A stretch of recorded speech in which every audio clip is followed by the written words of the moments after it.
802DJ の樋口大二さんも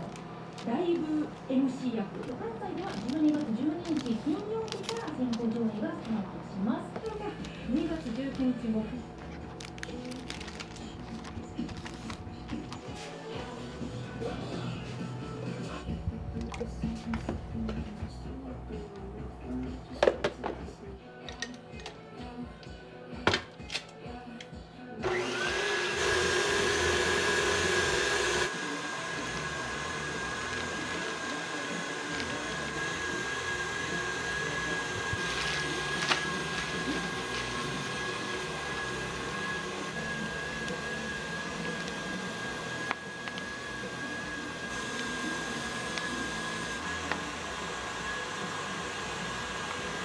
これは生キャラメルを作ったものをカットして冷凍してるんですよ。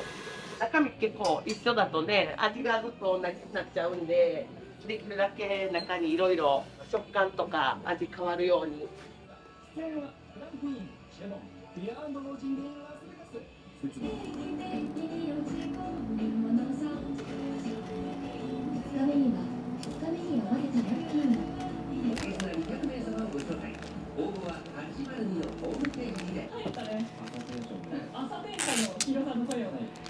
メニューは季節で変えたりとかされるんですか？そうですね。定番が6種類ほどかありまして、であと季節ものがフルーツが多い時期だったり、今の時期だったらやっぱり栗とかお芋とかいろいろあるので、多くて3、4種類季節ものが出たりしてますかね。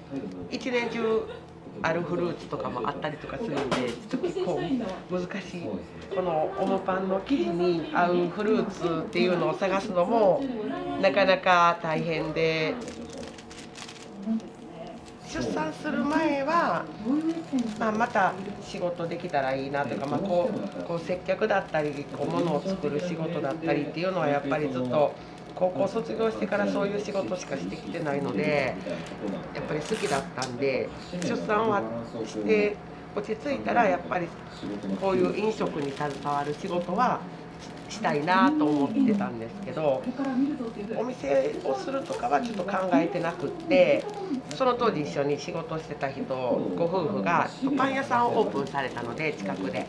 子供を保育所に預けれるようになったらちょっとパートっていう形で手伝ってくれへんかみたいな感じで声をかけていただいて、生地を作るとかはしないんですけど、お菓子でやってきたことのちょっと延長線上みたいなことをやらせてもらって、もう9年ほどですかね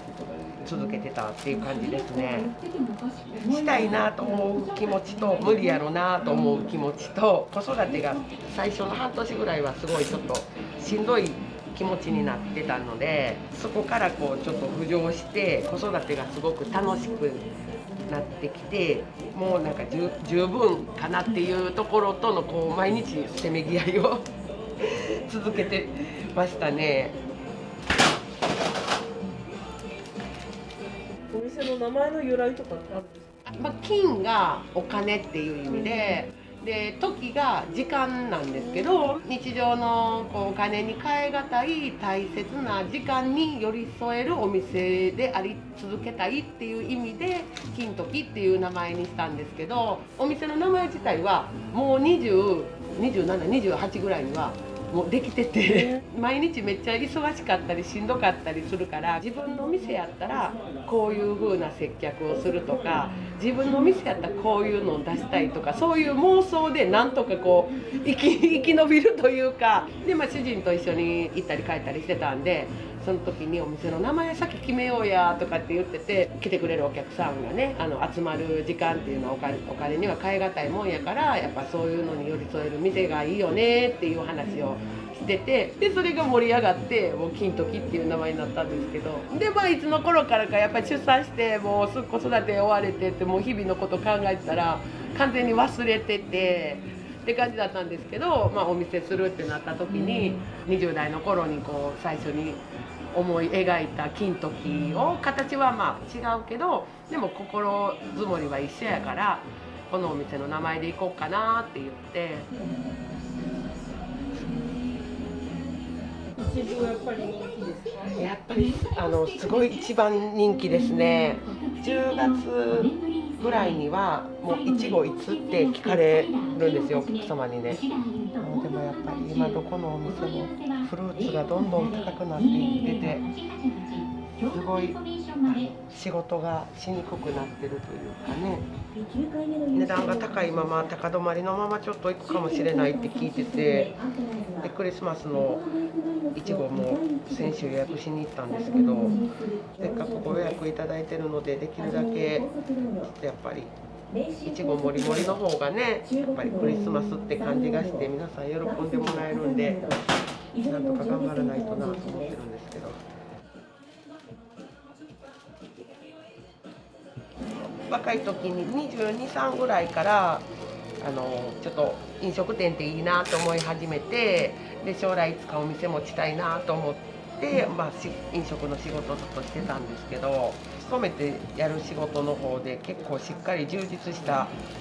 仕事をさせてもらえてたので、こう持ちたいなと思いながらもこうずっとお金かかるしとかこういろいろ考えとったら、こうどんどんそういう気持ちも薄くなっていってたんですけど、30代の時にその勤めてたお店でコンテストに応募したんですよ。料理人とかパティシエの人たちがこう出すってグルナビさん主催のコンテストがあって、でそれで日本一をいただいたんで優勝したんですよ。でその時の1年間で日系レストランとかのメニューグランプリとかそういういろいろ出させていただいて、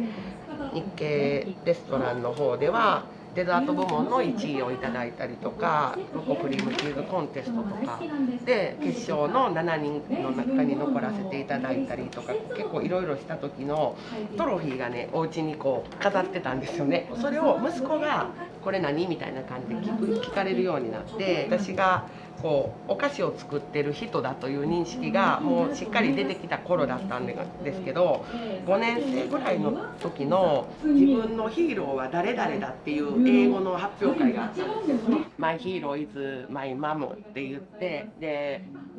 My mom is パティシエみたいな感じのことをこう単語で英語で発表するみたいな。で日本一にもなったんだぞ、すごいだろうみたいな感じのことを、5年生とかになったらやっぱりスポーツ選手だったり芸能人だったりとか、そういうところに憧れを持ったりとかっていうところが、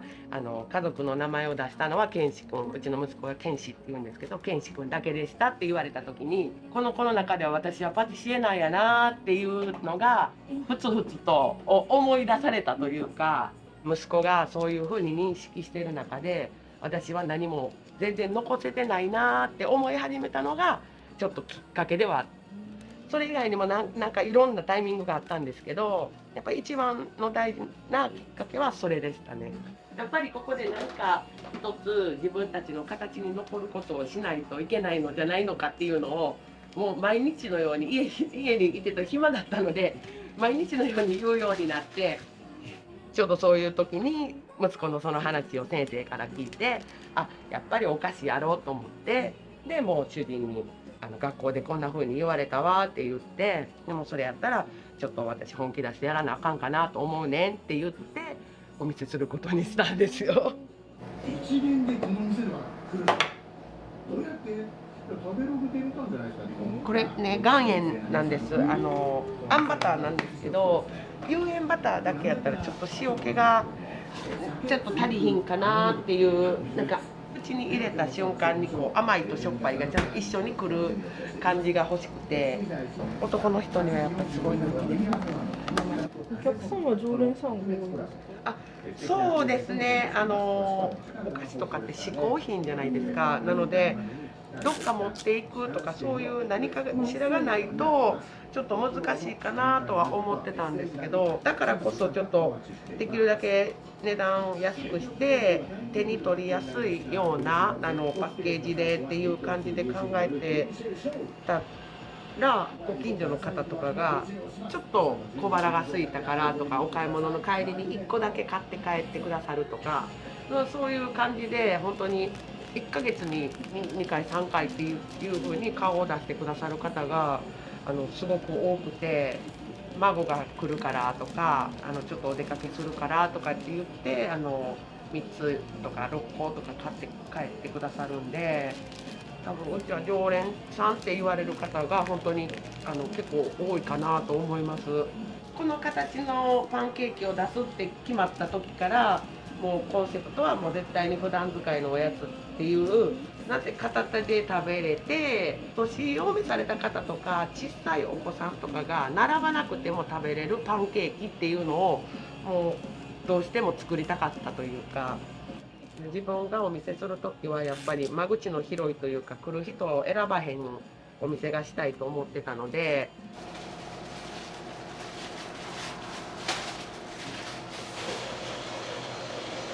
から焼き芋と蜂蜜バターはさつまいものペーストとカスタードを合わせたクリームです。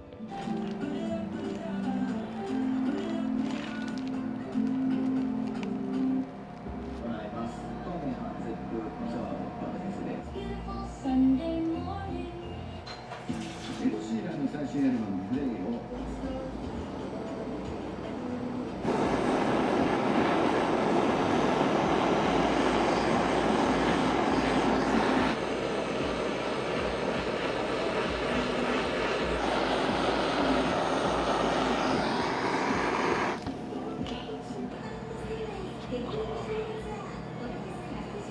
芋といえば蜂蜜バターみたいな居酒屋メニューみたいになってるんですけど、食べた時に口の中でこう溶ける感じがねまた合うんですよ。お芋とこのパンケーキの生地と中に食感でホワイトチョコをこのクレープの生地をホワイトチョコでコーティングしたものもなんか私がお菓子やって若い時ってパティシエさんが地位を向上させていってるこう途中真っ最中でもう食べに行くってなったらやっぱりカフェよりパティスリーでもうしっかりしたこう宝石のようなお菓子をいただいてシェフがやってる仕事とかを見るのがすごい私は好きだったんですけど。パティスリーが作るお菓子っていうのにすっごい憧れてでもいつかこんなの作れるようになりたいなと思ってたんですけどずっと独学でやってきたから本とか見てもやっぱり本だけじゃ分からなくって作りたいものがあった時は食べて作ってで失敗してをずっと繰り返してたんですけどなんかその憧れが今でもあるからちょっとなんか1個ぐらいケーキっぽいの作りたいと思ってこうモンブラン作ったんですけど。これもすごい評判がよくって毎年この時期になったらもうモンブラン楽しみにしてくださってお客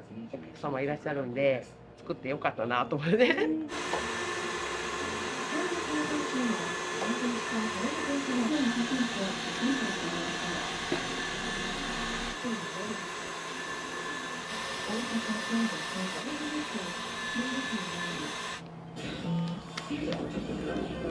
AM 12月7日日曜の朝8時を回りました。 FM8 並から朝日はお送りしていますスーパータイムサンデー。ハマります。7歳かわいい7歳で幼い男の子のピアノの発表会のその動画それにこうどうしようやっちゃった面白い映像がバズってるのがいるみたいでね試します。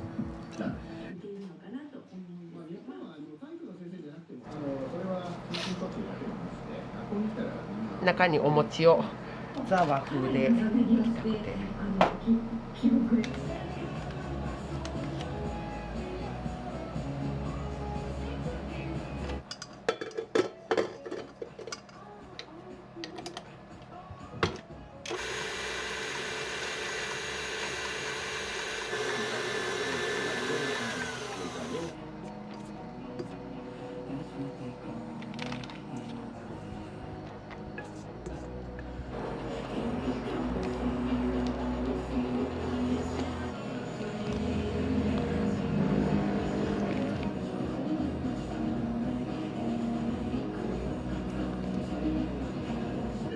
だけで山も出ますからね。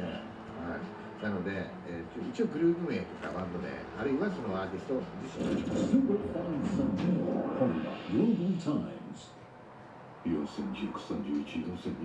顕微鏡で血液中の白血球を数えているんですよ。白血球や赤血12月31日大阪で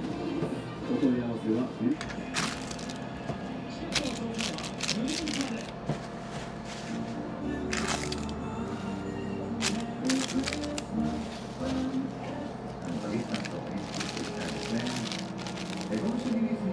そんないっぱいお客さんが来てくれるようなお店じゃないんで、数いっぱい売ってもう原価率を下げるっていうよりも、もうロスを出さないで原価率を下げるっていう方にこうどんどん気持ちがシフトしチェンジしちゃって、やっぱり今ね、フードロス自体もやっぱり問題にもなってるし、なかなか大変すごい厳しい時代やなと思って思って見てます。電気代なんてひらがなに直して6文字です。何でしょうか。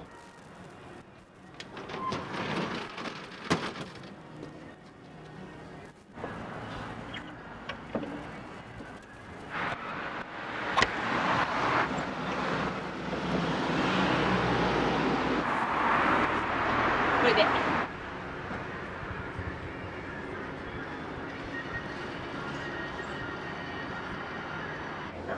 あったかそうな着てるな。よかったね。あ、お母さん言ってるからちょっと待ってな。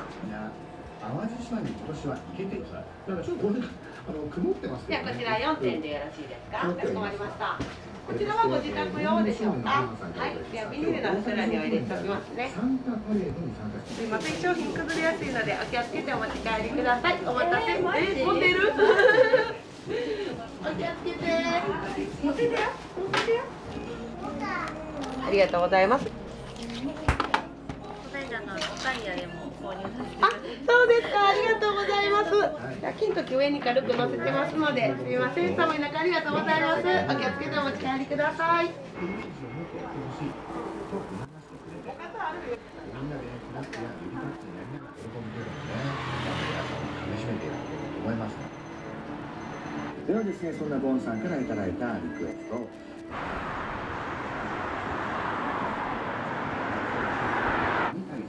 そしてワニマのともに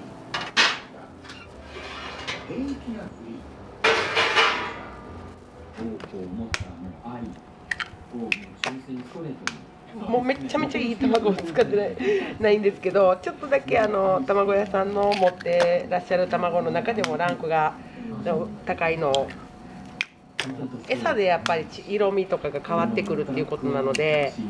ちょっと結構しっかり色味がつく。いつもベビーカメラに撮ってないどっから出てくるの？サビの頭にもう卵黄にちょっとコシがあるような感じ。なんかもうこの時点でちょっとね、美味しいのができそうと思ってワクワクします。冬場は特に鶏の親の方が餌もしっかり食べてくれるらしいんで、いい卵になるっていう業者さんからは聞いてるんですけど、そういう知識とかも教えてもらえるんで、業者さんから作ってる上では楽しいですよね。そうですね。作っておりました。そうですね。まあだから自分で打ち込みとかやるようになってからまた音楽のいろんなでも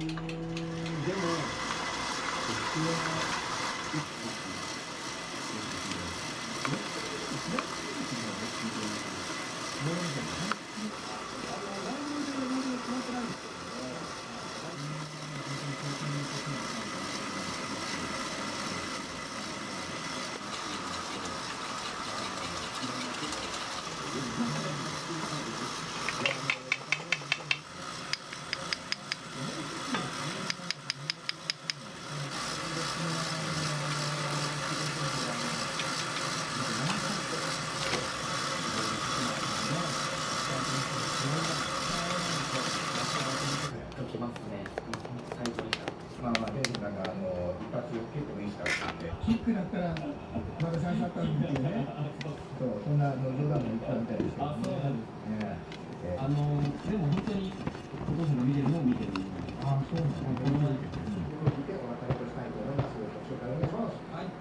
それで。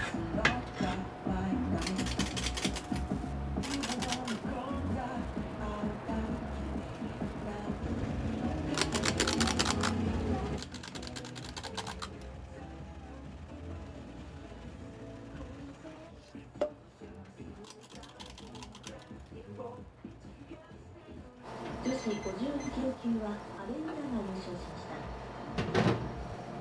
女子63キロ級は来年10月に行われる世界選手権の代表が確実となりました。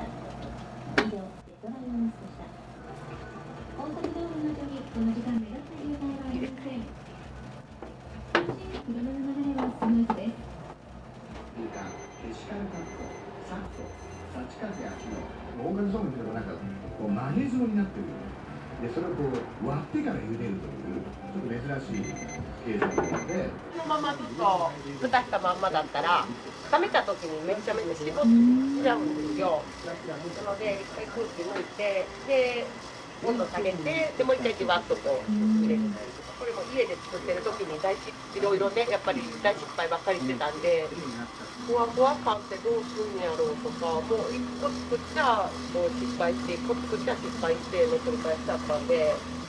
銅板を店に置いてから試作作る時に家ではホットプレートで作ってたので全然上手に上がらなくってもう一回レシピを書き直して試作しないといけなかったりとか。なんか簡単にできるって思ってた自分を本当にそうやなって思います。もうすごい大変やでって言いたいですね。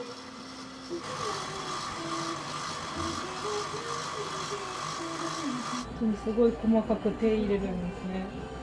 食べたらね一緒なんですけどねこうした方が美味しいやろうなって思う工程がやっぱりちょっとどんどん増えていくっていうか。本当に試作してる時はそんなにそこまでこんなに手間がかかると思ってなくってその時は10年ぶりに仕事お菓子をしっかり作るっていう感覚にもなったんですけどやっぱり10年ぐらいやってないとどんどんもう忘れてるというかもうすっごい抜けてるんですよね。これはこうした方が美味しいやんななんでこういう風になってんねやろじゃあこうした方がいいやんなっていうのをどんどんこう思い出してくる。自分がやってた仕事をってなったらこんな工程が増えてってしまったというかでもまあねそれがね食べてもらった人がこう美味しいっていう言葉になるんやったらねそういうふうに言ってもらうための工程やと思えば。というわけでスーパーファンオリジナルドッグをスタジオラスト完全なパーティー JO1 お送りしました FM802 スーパータイムサンデー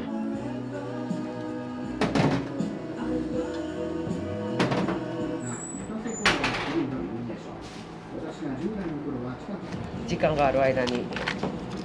リンゴのタルトと黒ランタンを黒ランタンが焼き菓子の中で一番好きかもしれない。あーわかります美味しいですよねぬちっとした感じとね下のサクサクしたタルトの感じと黒ランタンで出そうと思ったんですけどやっぱり黒ランタンにしちゃうと個包装しないといけないから黒ランタンはせずにでもどうしてもやっぱり食べたくってタルトの上に敷いて焼くっていう形を取ることにしました。本物のって大変ですけどその黒ランタンとは違いますけどでもこれはこれで美味しいって言ってくださってるんでまあ良かったな。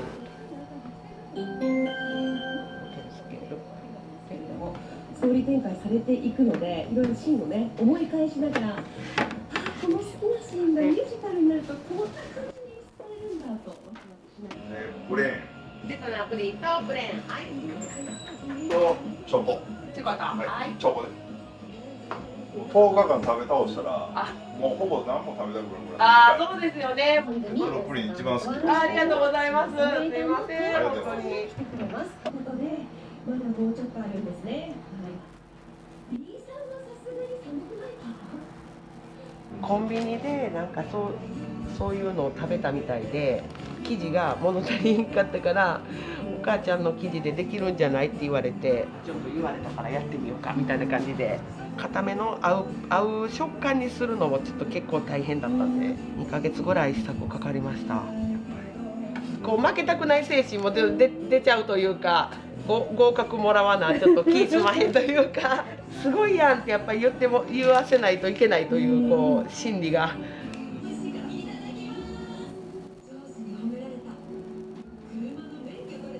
ャストサイズメニュー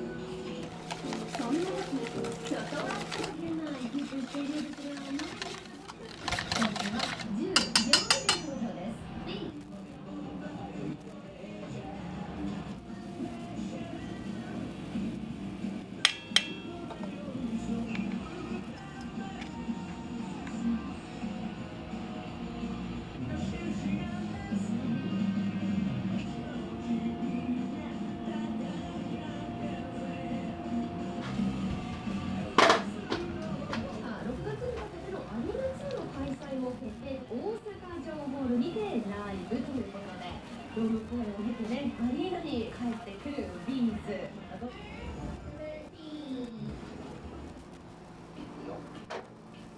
さあ、変わってこちらは1週間後に。あんバターといちごの1個ずつ。チョコバナナ。チョコバナナ。はい。お持ち帰りで、はい、かしこまりました。チョコバナナが。ビニールの袋で大丈夫ですか？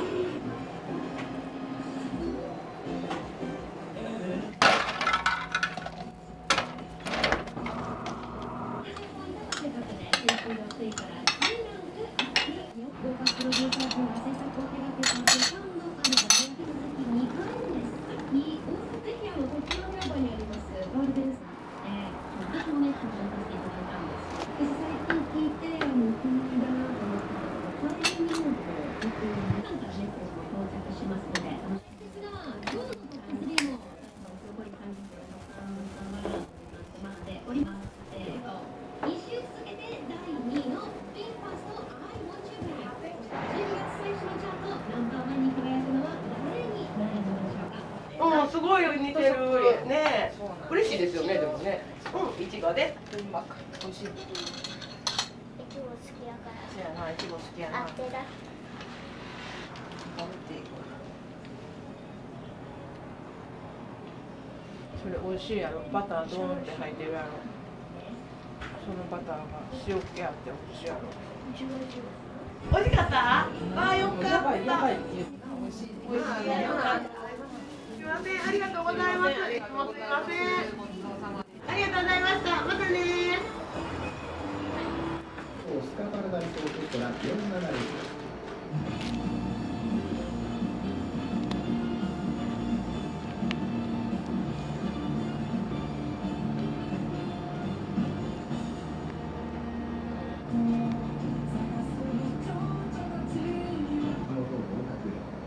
しかし肝心の隼人君は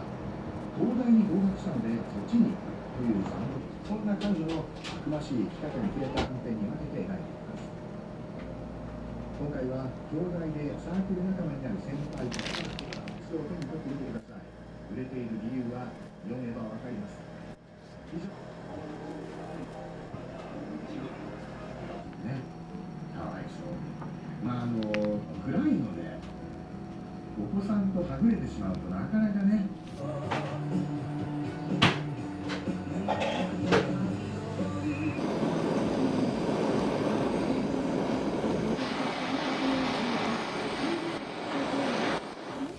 火入れた方がね、甘みが出るのと、あとやっぱ見栄えがちょっといいので、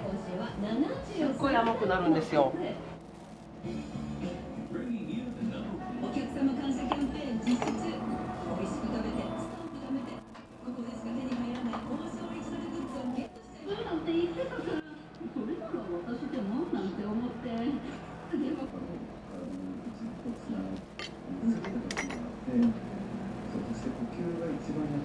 もりもりすると置くとこにね、めっちゃ迷うんです。何乗せなくてもいいのについつい乗せちゃうから。2021年に、ソロのアルバムの準備をそろそろ始めるということで、それがドラマのタイアップが決まりまして、この曲を聴いていただいて、それってもうコロナ前なんですよ。で、コロナ以降ってガラッというのが買おうかなって思っちゃったぐらいのことです。いいですか。はい、ご紹介お願いいたします。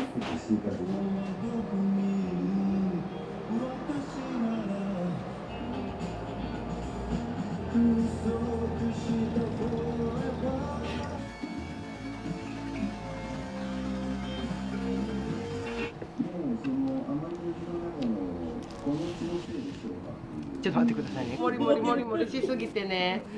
ちょっと合うかな。やっぱりな、ここどうしても乗せたかったけど、合えへんやろなと思いながら、ちょっとやめてしまったんですけど、やっぱり乗せたかったから乗せちゃった。この高さのある箱を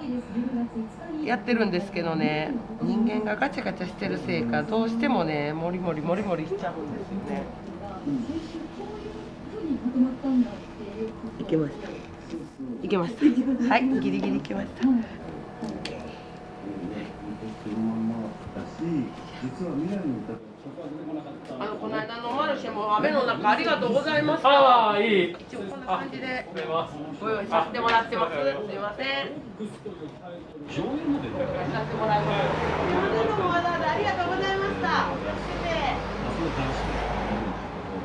クリスマスのご予約いただいてるお客様に。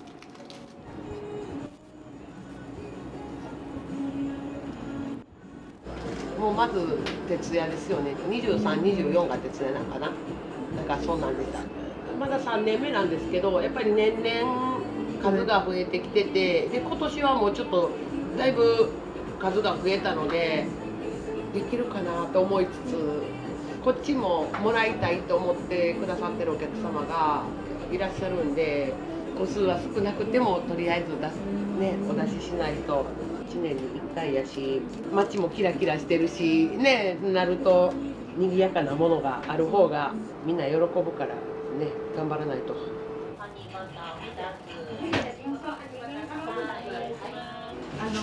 リスマスのはい、ケーキとかは今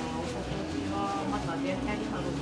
ですか？クリスマスのオムパンですか？はい、今年も3種類で、ティラミスと、ピスタチオと木いちごのオムパンと、でいちごとホワイトチョコのオムパンの3種類でまた、はい、クリスマスご用意させてもらいます。店頭にも並ぶんですけど、もう数がそんなに作れないので、去年ダメだったんでそうなんですよ。もうちょっとすぐなくなっ今年はと思ってはい、もうあの時だけしかちょっと出さないので、はい、もうぜひともご予約ください。お待ちしてます。どうもありがとうございました。お気をつけて。で7キロの渋滞です。神戸淡路鳴門道は垂水方面に向かう上りの鳴門北インターと淡路島南インター。高校卒業してから今までずっと仕事をしてきて、仕事自体はしんどいんですけど、でもずっと嫌いじゃないとか、働くことが全然苦にならないというか、体力的にしんどいとか、いろんな場面で精神的にしんどいってことはありましたけど、息子生まれて赤ちゃんのとこにお世話してる時もずっと仕事を早くしたいと思ってましたし、働くことがやっぱり好きなんだなっていうのをお店を持ってより新たに実感したっていうところはあるので、多分誰かの役に立てる実感があるっていうことが好きなんだと思うんですよね。それがイコールこう自分の生活になって、その収入になってってなっていくことが楽しく過ごせてるんだと思うんですけど、